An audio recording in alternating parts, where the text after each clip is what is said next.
basically one of the things that you're going to want to see is that people, whenever they have post-stroke call, it is a well-oiled machine. So what they want to do is to be evaluated quickly and to be able to treat that person appropriately with that antithrombotic if they're able to have it, if it's not a hemorrhagic stroke. I thought it was 4 hours total from the start of the 30 minutes. Correct.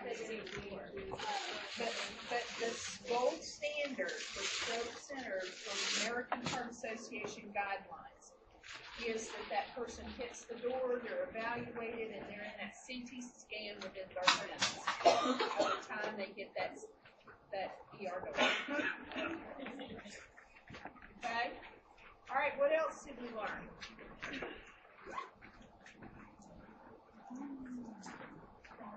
FAST, F-A-S-T, face, look for drooping or asymmetrical facial symptoms. A, for arms, remember we're looking for drift. We're checking that. The arms are up and the eyes are closed. A lot of times what you'll see is one of the first signs of weakness is that arm will turn. Okay? And then it drifts down. All right? S is speech. Anything that's garbled, anything that's unable to be understood, or a change in speech patterns. A lot of times people will have word finding problems and they may describe objects, or they may not be able to speak at all. Okay, and we'll talk about some of the types of aphasia just a little bit later on. T, time. Remember, time is brain. If I'm losing 2 million brain cells a minute, I want you to be very, very quick in fixing my brain. What else did you learn?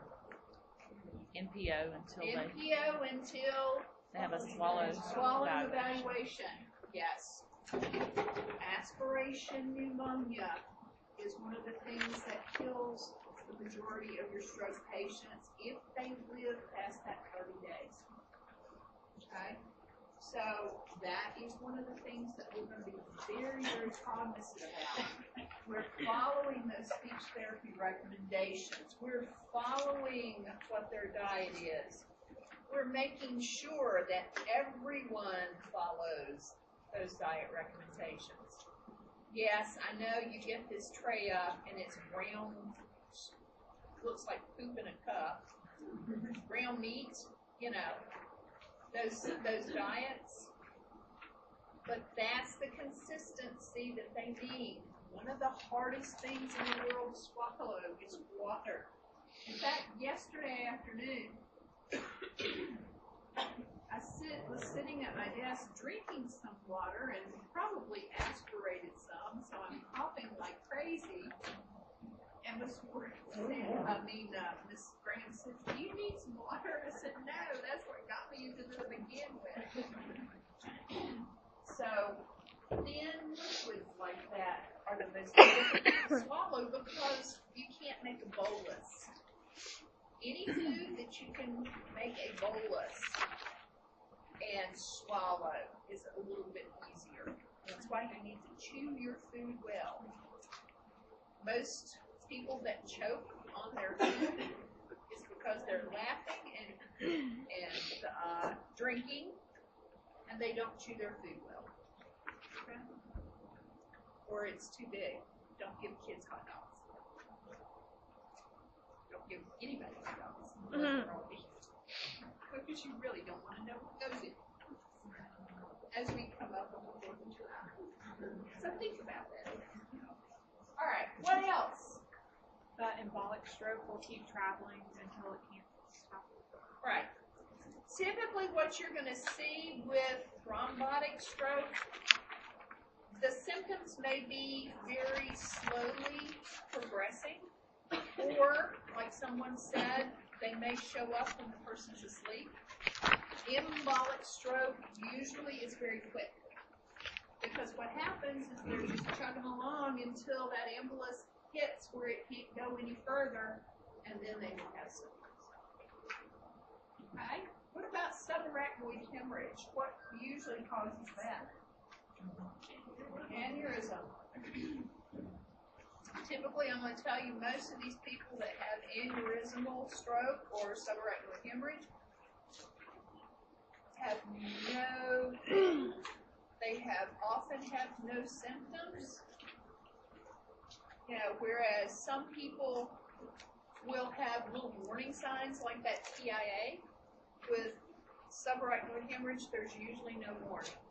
They just DF over the floor. However, I will tell you that the majority of time that when I've done interviews on patients, and a lot of times it occurs during sex, during intercourse. And you will see, because of the exertion, that may be enough to raise the blood pressure to cause the aneurysm to blow. That doesn't mean you use it as an excuse. My aneurysm might rupture. It's usually the male that has the problem during that situation. All right. So, what else? That's about it. Let's go on with stroke. All right. So, hemianopia. Hemi means half. All right. It's not car engine. That's an engine. Hemianopia means that there's a visual cut in half of the vision.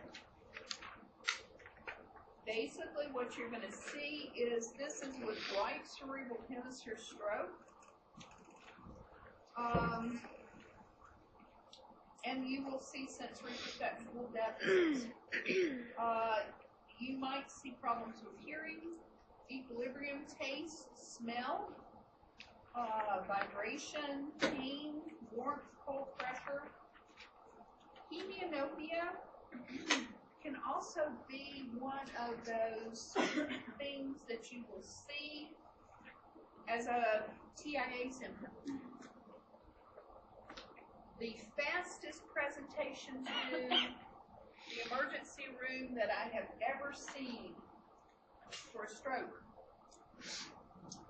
is in Durham at the Mr. Duke's Hospital. There is a intersection that if you turn to the right, you go to the torture deck, you turn to the left, you go to the emergency department. This woman was sitting at that intersection, lost half of her vision. She said, "Oh, I'm having a stroke." So she moved lanes, turned, and went to the ED. Presentation of 2 minutes. So it did turn out to be a TIA, but she got appropriate treatment. But like I said yesterday, the most common presentation is about 8 hours, 6 to 8 hours, which is unfortunately too late. So that's where there's been this big push in calling it brain attack. Now, this may or may not go away. Depending on if it's a TIA, it probably will. If it's a full stroke, probably not. So what do you think that you might have to do with this patient with nursing care? Safety is going to be a big issue. But what am I going to teach this patient to deal with this for the rest of their life? How am I going to tell them? Yeah, you're going to want them to learn to scan the environment, turning their head from side to side to see what's going on. Now, is this person probably going to be able to drive? No. Some of the complications of stroke, basically, what we see are a lot of cognitive and behavioral changes. and it very wild range, mild confusion to coma. One of the things that you will see definitely is that poor judgment, especially if that stroke affects the frontal lobes.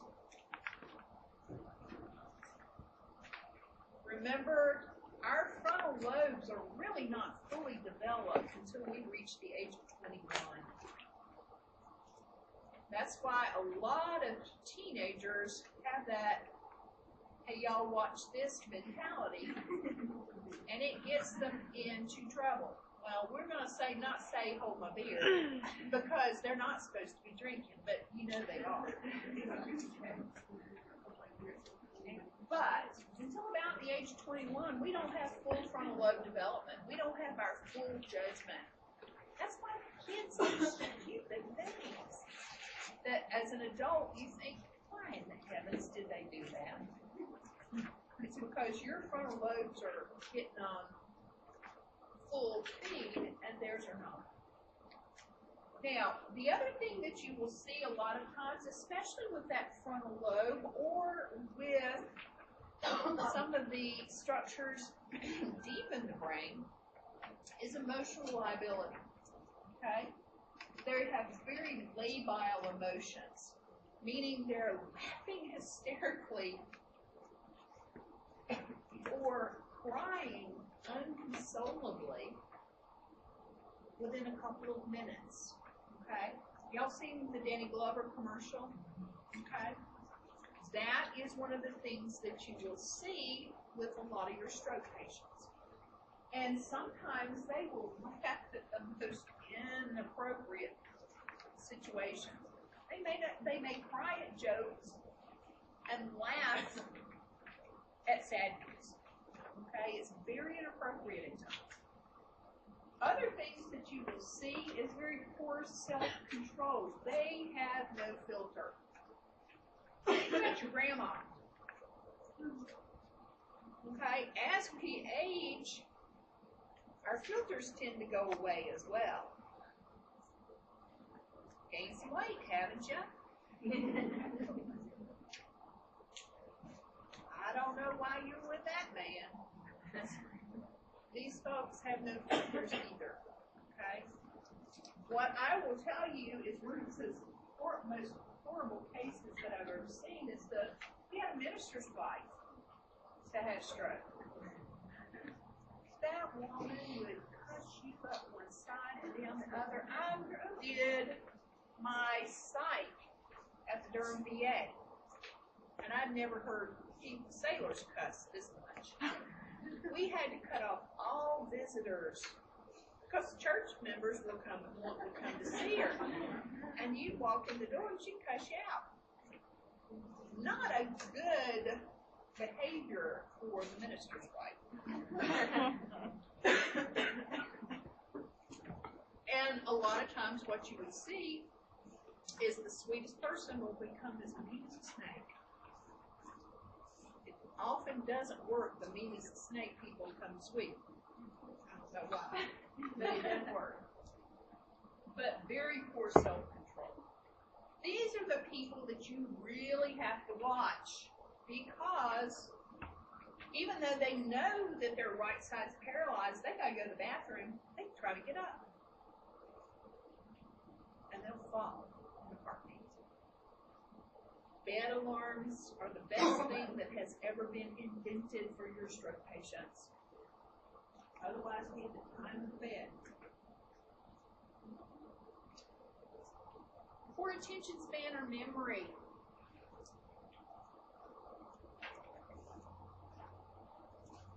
Think about your 2 or 3-year-old. Okay?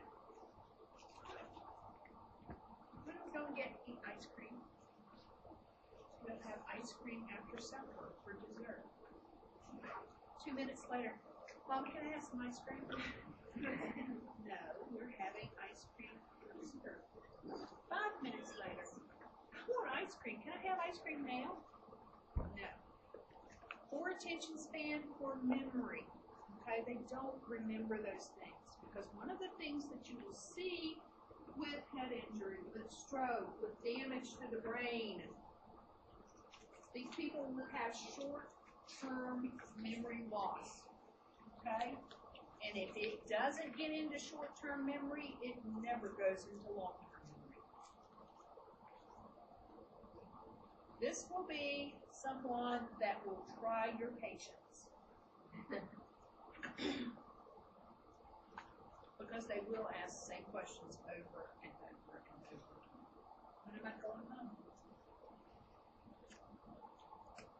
Day after tomorrow. So finally, what you get tired of, you will go home on Thursday. That is 2 days from now. Put the sign above the door. And every time they ask, see your sign? Oh, yeah. Make sure they read, though. A lot of people that have problems with aphasia have difficulty with reading as well. They will be very concrete thinkers. Again, think about your 2 or 3-year-olds.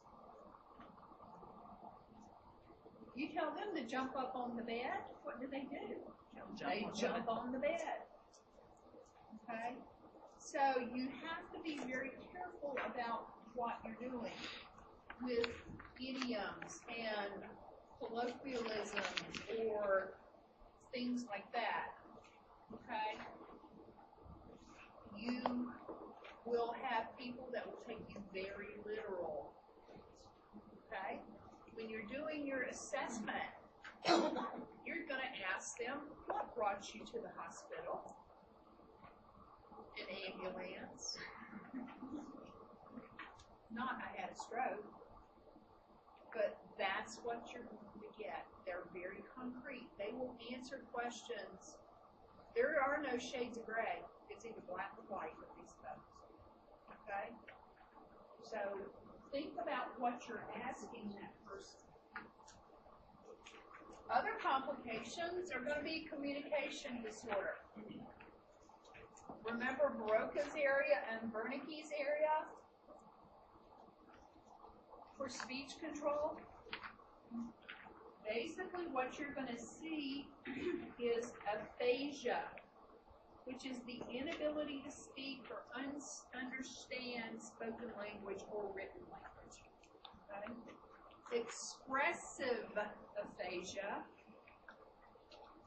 A lot of references will use Broca's aphasia because it's that area in the brain that is affected.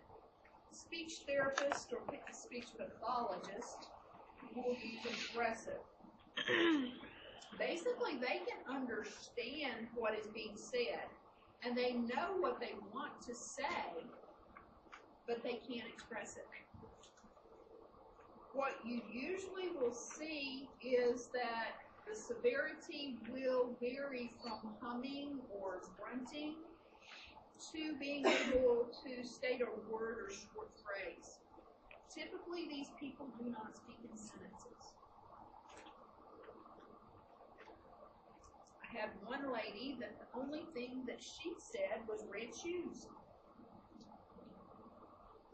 So she would go to her grandson's baseball game and go, red shoes, whenever he got a hit. So she was excited. But that was what she would say. They know what you're asking them, but they can't state it. Okay? Now, when you're working with them, you sort of learn to anticipate some of the things that they want.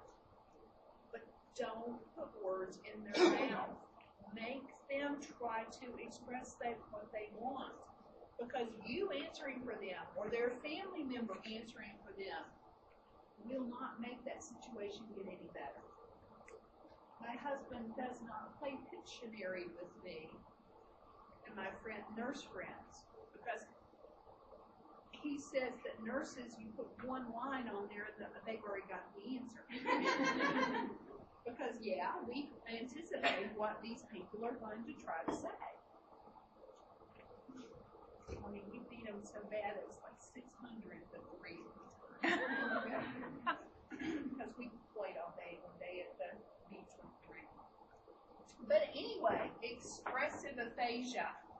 I can't express what my needs are. I can't tell you verbally. So, I'm going to let them work with speech therapy. I'm going to let them struggle a little bit to come out with a word. But I'm also going to give them some communicative devices like a picture board so that they can point to things. And if they point to something, I can say, okay, say it. And a lot of times what you will see, again, is that word finding thing. Like, it's the thing that goes on the top to keep the liquids from spilling out. Okay, instead of saying a bottle. And that's okay, because at least you know what they want. Okay? And one of the things that I will tell you, it's really sort of cool that whenever people do wake up from coma,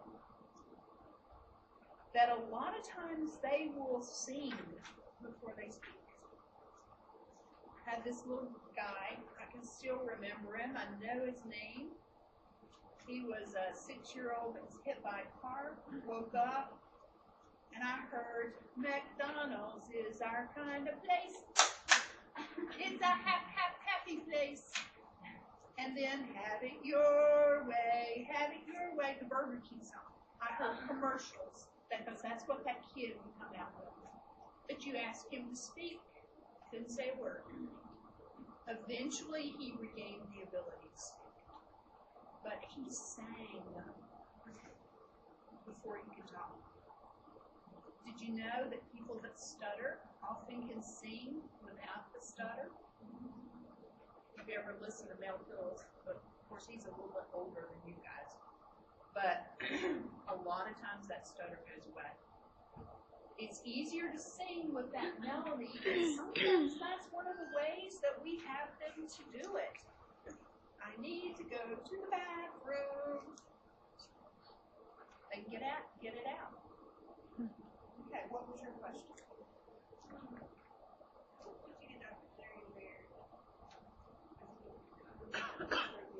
For brain injury, but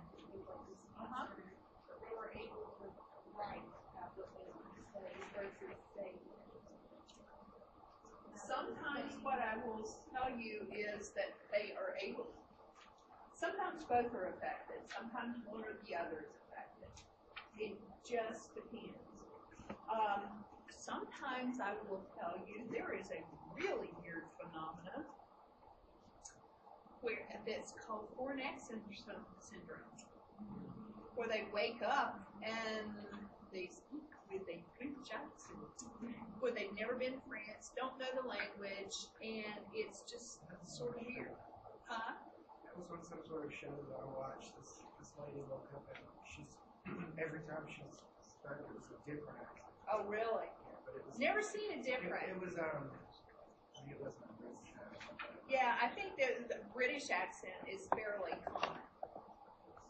It's sort of cool. Never heard of that, because you have to have a little bit of a basis for that. Now, if you've taken Spanish in high school and canola, and that's about it, you don't speak, you don't become conversational. But the accent I've heard. Now, the other type of aphasia is called Wernicke's aphasia or receptive aphasia. The client cannot understand what you're saying to them. It's like everyone is speaking a foreign language. Basically, these people have more trouble with reading as well. They often can speak, but the context is not there. Now, if I come into someone's room and look at them and say, how tall is the Empire State Building? All right, she is looking at me and saying, well, other than Siri, I've asked her a question, and what she's thinking is, this is the nurse, and they're asking me how I'm doing, right? Okay, let me come up with something. Well, last night I slept for 2 hours, and then I went to the bathroom, and then I couldn't go back to sleep, and all the, what did it have to do with how tall the Empire State Building is? Nothing. These people are verbal, but they don't understand what the context is, okay? So often what you will see is it's like diarrhea of the mouth. They try to hit on a whole bunch of different subjects, hoping to answer your question. And if you're standing there listening to them, using your communication techniques where you're nodding at them, what information is that giving them? That they're relaying the right They're on information. target. Yeah, a lot of times they understand gestures. Sometimes they have trouble reading. Okay? These people are fluent. You may hear it referred to not only as expressive aphasia, but nonverbal aphasia, whereas Wernicke's area may be referred to as verbal communication difficulty. Okay? They're verbal. It's just makes no sense in the context. This is like whenever you come in late at night and you're trying to give your mom an excuse while you're past curfew, and you're just coming up with every excuse known to man. But mama doesn't care. Yes. I work with both depressive people where I work. And I know for the one who has expressive aphasia, if you point at things, she gets a lot better. Yes. Sign language works with people. If they use sign language Yeah, before. Somehow you I mean, it works with babies. Yeah. So it may. Because I know if they can see things, it is a million times better than trying to talk to them. Right. I mean, if you teach them the signs, that may be one of the things that they could possibly think about, because it's less verbal and more physical. Okay. Interesting. Never thought about that. There's your research topic for graduate school. Yes, very much of a research topic. Now, one of the things I've presented these to you as totally opposite things. Rarely do you see someone with a pure expressive aphasia and a pure non-expressive. You often see components of both.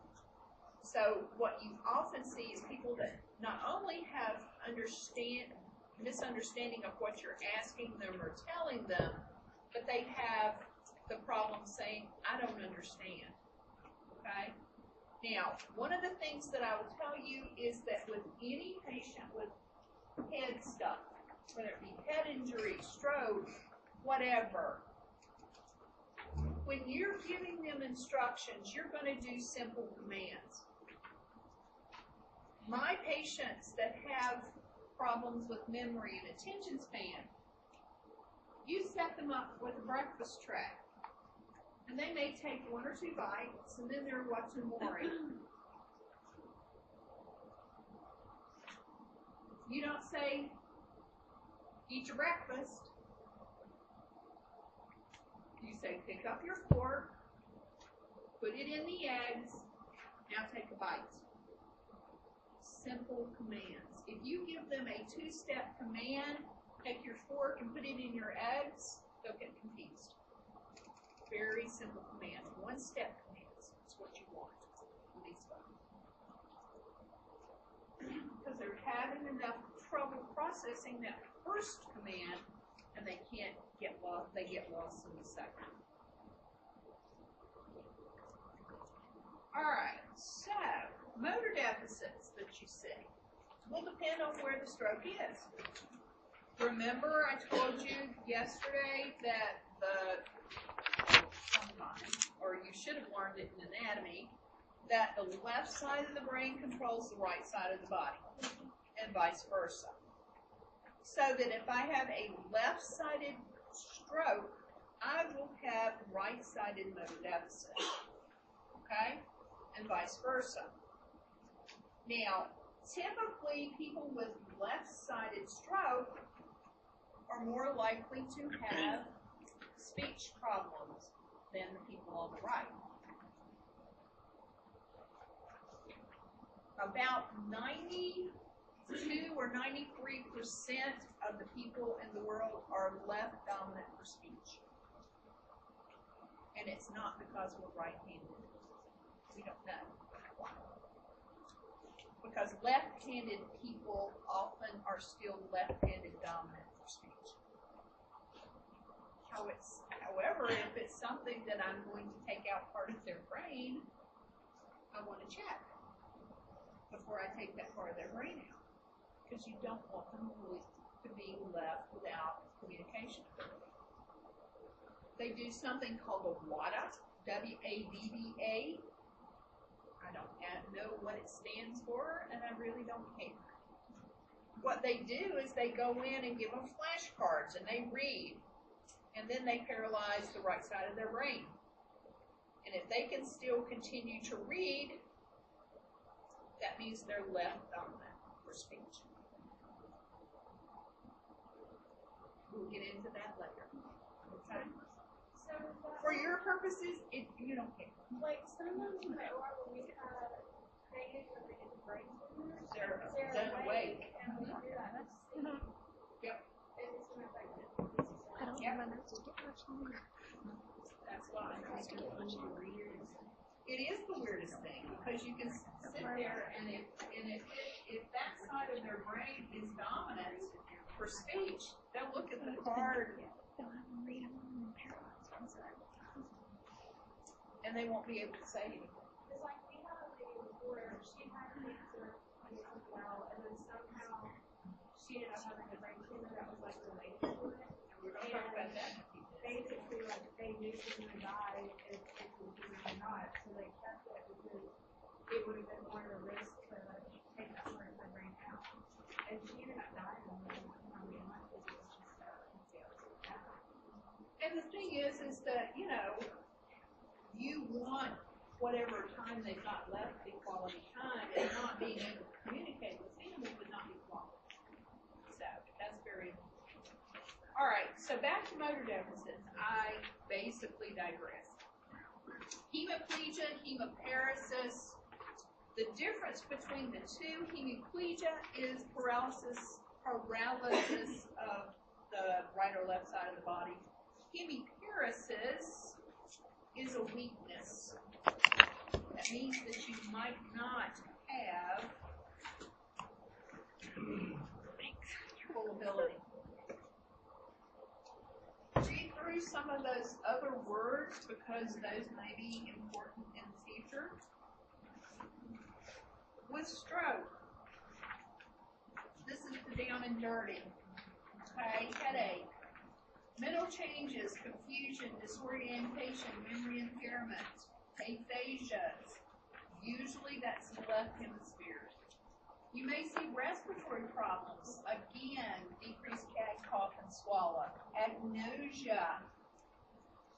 Decreased sensory interpretation. You might see incontinence. Again, remember, the ability to control our bowels and bladder is a function of those frontal lobes. That's why you really can't potty train until about the age of 2. If you potty train before the age of 2, it's you recognizing that they've got to go. Seizures can be one of the things that you'll see. Hemiparesis, hemiplegia, that emotional liability. You might see visual change, that anomalous hemianopsia. Anomalous means partial. Okay, on the same side.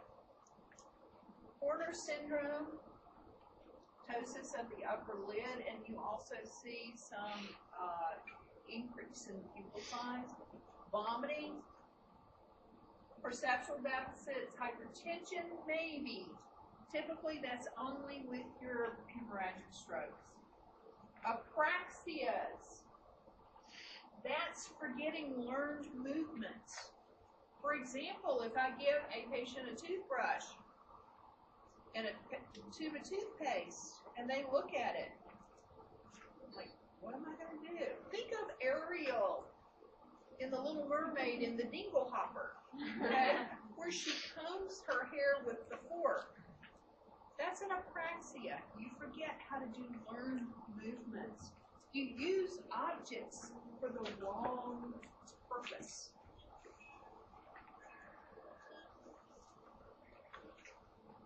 You may forget how to comb your hair,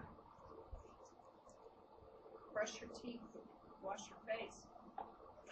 And you have to be retaught how to do this.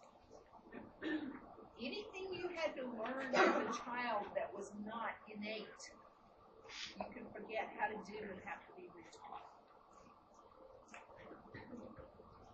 Now, left CVAs. Paralyzed on the right side or hemiplegic, impaired speech and language, slow performance. Left CVAs, they're the people that say, I'm not going to get out of bed because I can fall. I'm not going to get out of bed because I can fall. And then physical therapy comes in there, and they resist and resist and resist because they are slow in those movements. They are aware of their deficits. They have depression or anxiety. They have a healthy fear of falling, almost to the point of paranoia. And they have impaired comprehension.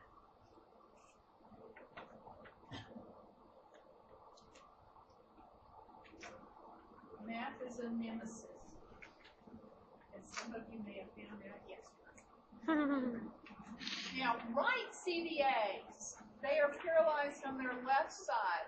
They have spatial perceptual deficits. And what does that mean? They can't Judge where things are. They can't judge distance. Okay? These are the people, whenever they reach for their coat, they either go too short or they go too long and they knock it over. Okay? Expect messy meals in these folks. They tend to minimize problems. They'll jump up and get out of bed in a heartbeat. These are the people that poor judgment really kicks into. They'll fall in a minute. Very short attention spans.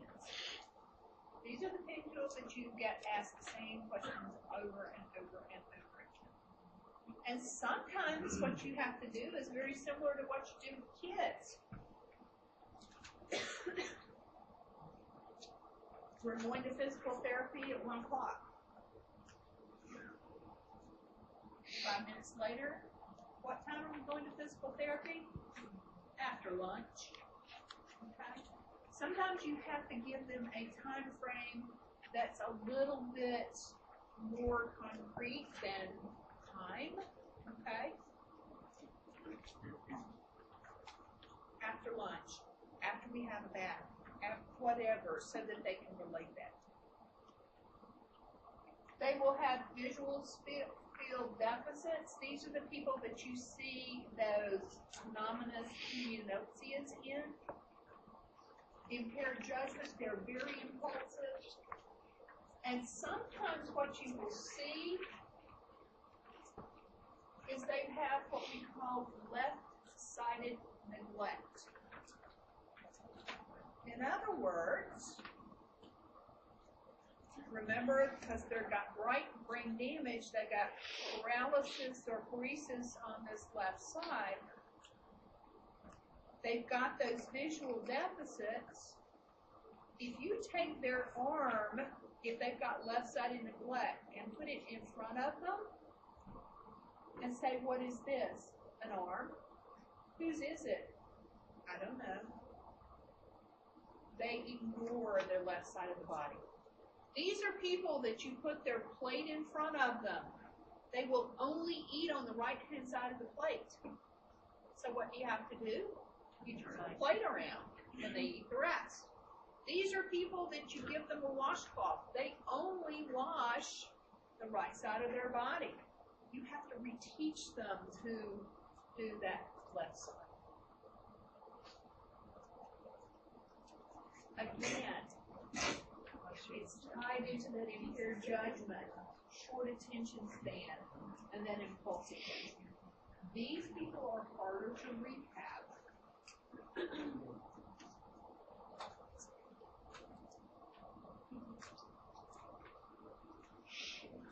Now, with stroke, one of the things we're going to do is monitor for any complications. And what complication are we going to be looking for?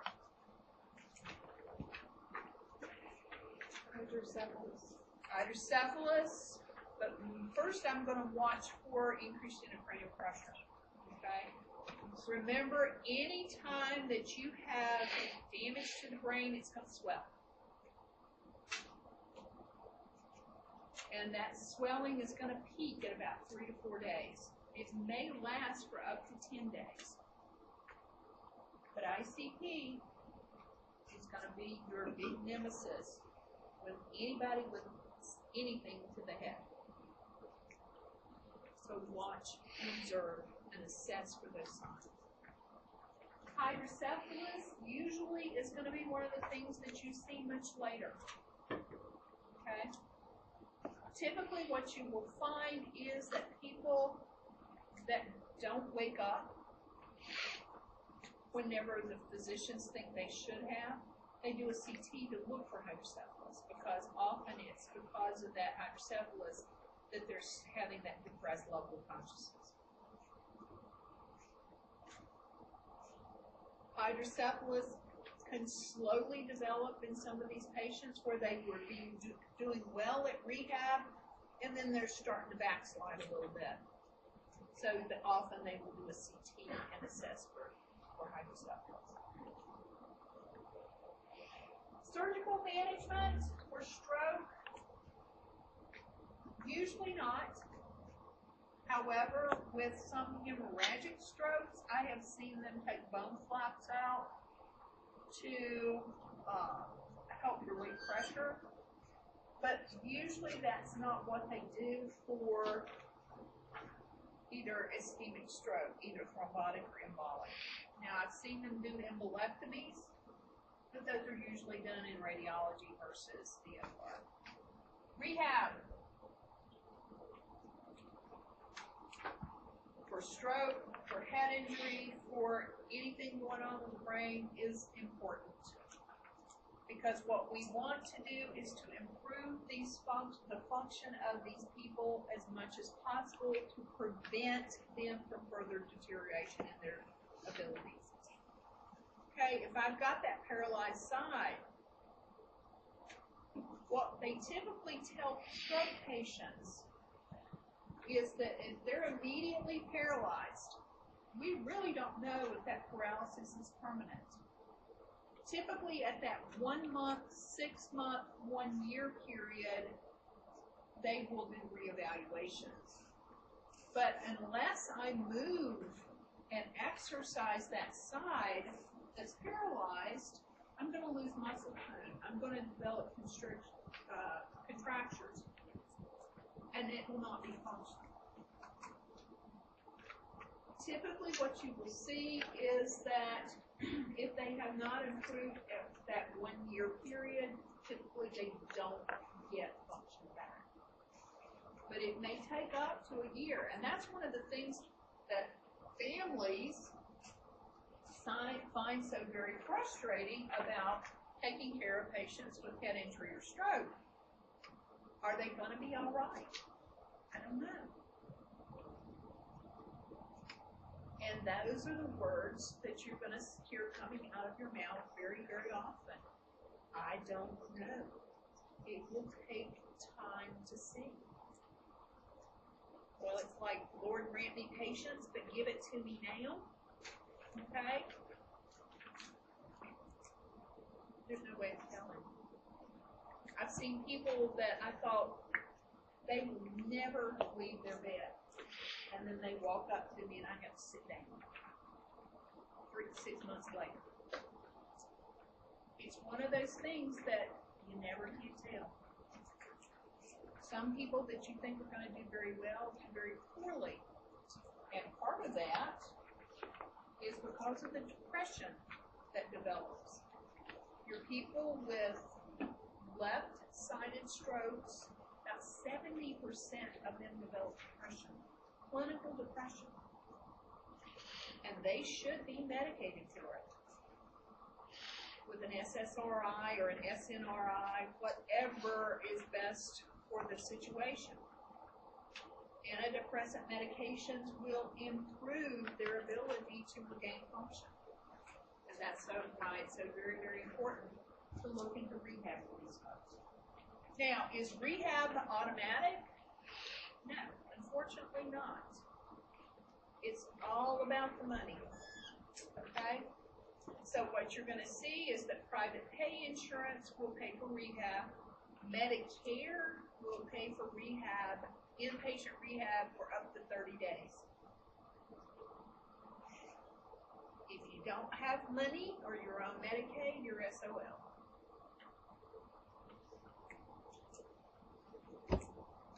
So it's unfortunate, but rehab is expensive. But it gives them the best chance to have a more normal life for the rest of their life. So what are our goals? We want to preserve their life. We want to prevent additional brain damage. Remember that additional brain damage is known as that secondary injury caused by increased intracranial pressure. We're going to reduce disability. So how are we going to do that? We're going to put them on telemetry. We're monitoring for that AFib. Because remember, AFib causes those embolic strokes. We're going to look at their O2 sat. I want to maintain it at 94% or better. Because that brain has to have oxygen. Make sure you've got an intact airway and you've got good breathing. Aspiration precautions. And this goes for your head injuries as well. Until they have passed a swallowing test, they remain NPO. We want their blood sugar at near normal levels. Because remember that high glucose increases the chance for further disability.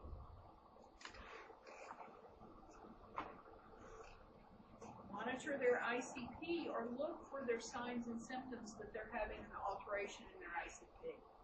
Your patients with your middle cerebral artery stroke, remember that's the one that pretty much is that whole hemisphere, are going to have your greatest risk. Now, one more slide or a couple more slides and then we'll take a break. This is going to be the gold standard for your thrombotic and embolic strokes, any of your ischemic strokes. We're going to put these folks on antiplatelet medication or anticoagulant medication. Antiplatelets usually will be people that have TAs will be put on antiplatelets.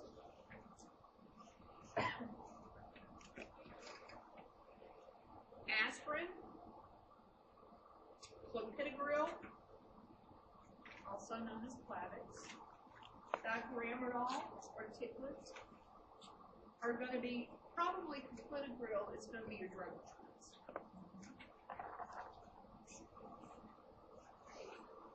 Anticoagulant drugs are often used to treat thrombotic strokes. Typically, you're going to see those like your warfarin or Coumadin, the rivaroxaban, Xarelto, any of the bands, okay? Diagraban, rivaroxaban, apixaban, endoxaban, all of those new ones that are coming out, anything that ends in BAN is anticoagulant.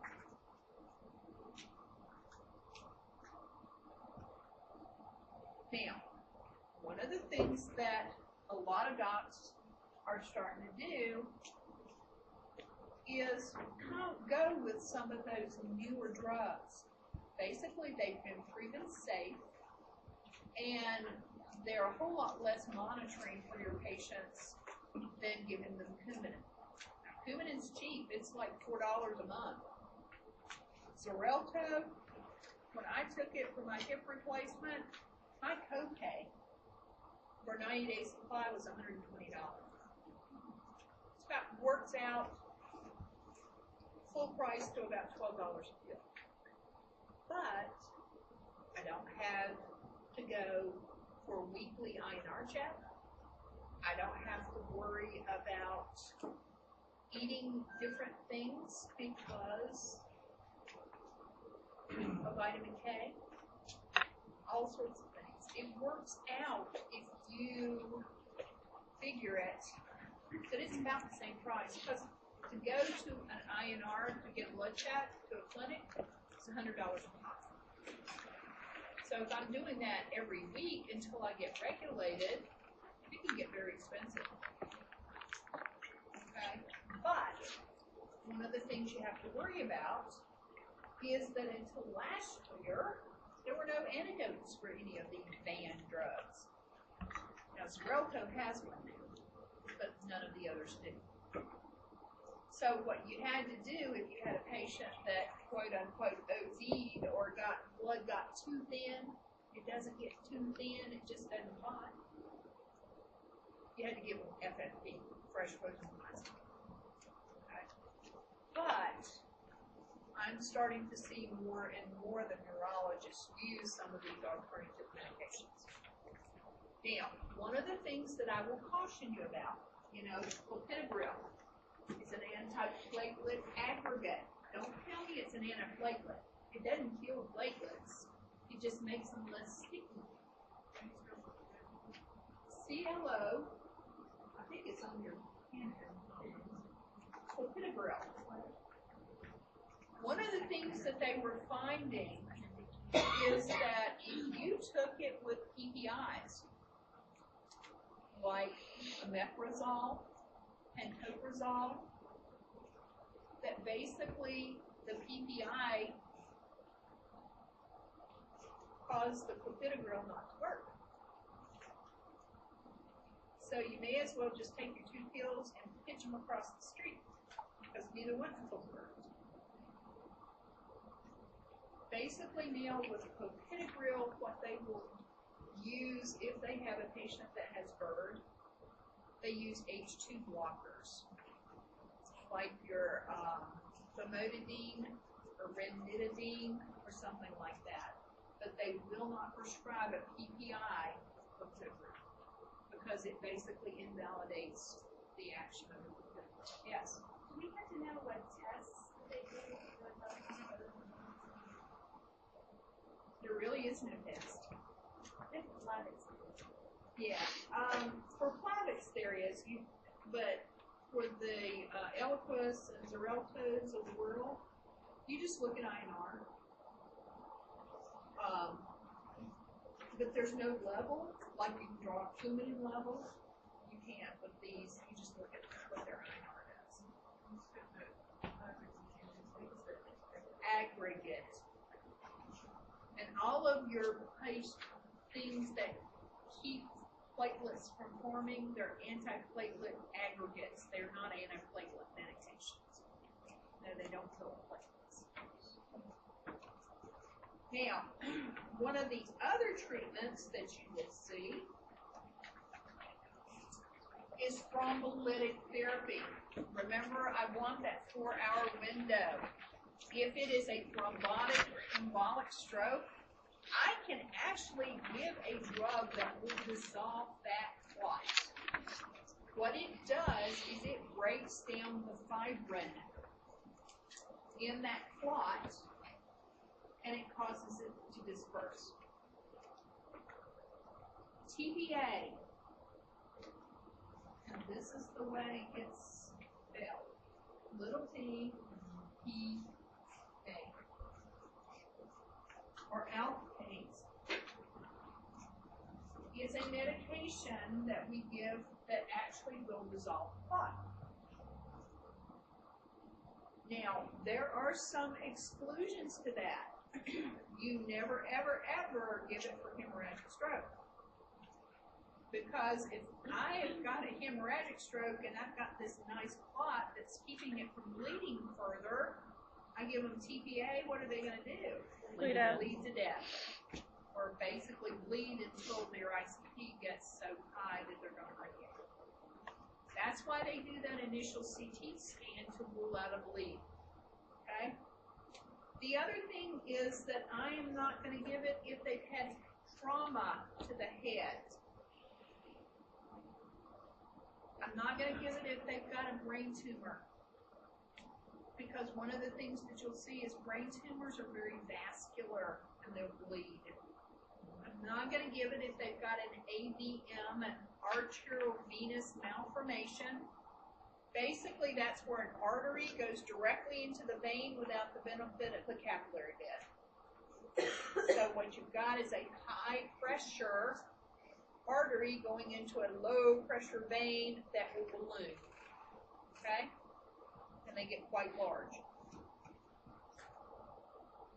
I don't give it if they've got an aneurysm. I also do not give it if their INR is greater than 1.7. Or if they have blood pressure greater than 185 over 110. Now, if they come in with a slightly elevated blood pressure over that range and I bring it down a little bit, then they're candidates. But if I give them medication to bring it down and it still stays up, then they're not candidates because that higher blood pressure will increase their risk for hemorrhage. Okay? Basically, with TPA, I'm going to give it over 1 hour. I give 10% of the dose over 1 minute, and the other 90% to complete the hour. Now, if it is an antithrombotic, what is going to be my greatest risk after this infusion that I'm going to have to watch for? Bleeding. Bleeding. The risk is there from 24 to 36 hours. So watch them at least 2 days for signs of bleeding. And they will bleed from everywhere. Okay? So if you've got an IV that you discontinue, you got to hold pressure on it for a whole lot longer than just a minute because they will bleed from that site. Because this medication will, again, cause fibrin breakdown. It's just like, well, I have a headache and I take a couple of Tylenol. The Tylenol doesn't just go to the pain, it acts on your entire body.